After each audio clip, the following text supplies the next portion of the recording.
செய்தியாளர் பிரபாகரன். வணக்கம் பிரபாகரன்.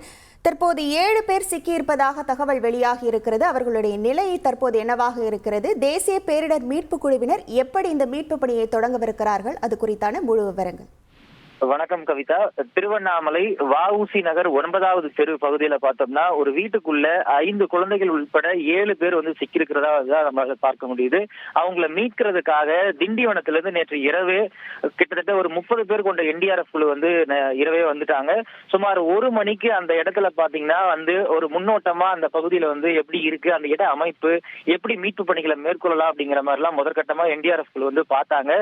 தொடர்ச்சியா இந்த திருவண்ணாமலை மாவட்ட ஆட்சியர் பாஸ்கர பாண்டியன் மற்றும் SP இவங்க கூட எல்லாம் சேர்ந்து NDRF குழு இந்த மீட்பு பணிகளை எப்படி துரிதப்படுத்தலாம் அப்படிங்கிற மாதிரியான ஒரு ஆய்வு கூட்டத்தையும் அந்த சம்பவ இடத்திலேயே நடத்தினாங்க. தற்போதைய சூழலை பார்த்துக்கும் போது பாத்தீங்கன்னா இப்ப தற்போது நம்மளால காட்சிகள்ல பார்க்க முடியுது. இந்த இடத்துல இருக்க NDRF குழு வீரர்கள் இங்க இருந்து அவங்களுக்கு தேவையான பொருட்களை மேலே எடுத்து செல்லக்கூடிய ஆயத்த பணிகள்ல ஈடுபட்டு இருக்காங்க. இன்னும் சுமார் ஒரு 30 நிமிடங்களுக்குள்ள அந்த இடத்துக்கு எல்லாரும் 30 வீரர்களும் போய் அந்த 7 பேர் சிக்கியிருக்கிறதா சொல்லப்படக்கூடிய 7 பேரை மீட்கிறதுக்கான பணியில ஈடுபட இருக்காங்க. அதிலும் குறிப்பா பார்த்தோம்னா அந்த பகுதியில அந்த வீடு மண்ணு ஃபுல்லா வீடுகளை மூடி இருக்கிறதா சொல்லப்படுது.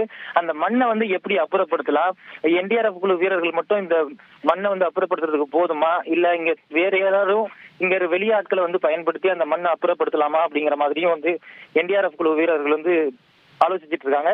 தொடர்ந்து இன்னும் ஒரு 30 நிமிடத்துக்குள்ள இங்க இருக்கக்கூடிய வீரர்கள் எல்லாரும் அங்க போன பிறகு இந்த மீட்பு பணியானது அடுத்தடுத்து நடக்கும்னு எதிர்பார்க்கப்படுது. கவிதா, உங்கள் விவரங்களுக்கு நன்றி பிரபாகரன்.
செய்திகளை உடனுக்குடன் தெரிந்து கொள்ள உடனே சப்ஸ்கிரைப் பண்ணுங்க.